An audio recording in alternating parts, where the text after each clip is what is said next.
যে 10,323 শিক্ষক যারা কোনো অপরাধ না করেই চাকরিচ্যুত হয়েছে, আজকে 9 মাস ধরে তাদের বেতন নেই এবং তারা রাজ্যের মাননীয় মুখ্যমন্ত্রীর সাথে কথা বলে আশ্বস্ত হয়েছিলেন। মাননীয় মুখ্যমন্ত্রী গত 3রা অক্টোবর বলেছিলেন যে 2 মাসের মধ্যে ওনাদের স্থায়ী সমাধান করবেন।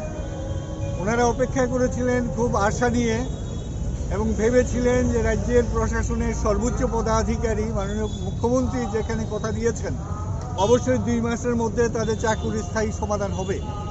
2 মাস অপেক্ষা করার পর গত 7ই ডিসেম্বর থেকে তারা সিটি সেন্টারের সামনে এই বাচ্চা পরিবারের লোকজনকে নিয়ে তারা বসে আছেন। এখানে টানা গণঅবস্থান চলছে। রাতে প্রচণ্ড শীত, এই শীতে যখন আমরা ঘরে থাকতে কষ্ট হচ্ছে, এই অবস্থায় আমরা দেখছি যে শিক্ষক শিক্ষিকারা তারা এখানে রাত্রি যাপন করছে। ফলে আমরা মনে করি যে এটা অত্যন্ত অমানবিক।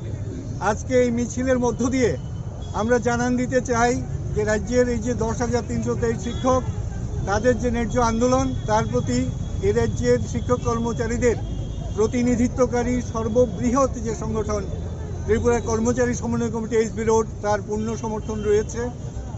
এবং আমরা এই মিছিল থেকে রাজ্যের সরকারের কাছে অনুরোধ জানাবো বিনীতভাবে যে যাতে অতি সত্বর এই শিক্ষকদের সমস্যার সমাধান করার জন্য সরকার মানবিক দৃষ্টিভঙ্গি নিয়ে এগিয়ে আসে, এটুকুই আমাদের বলার।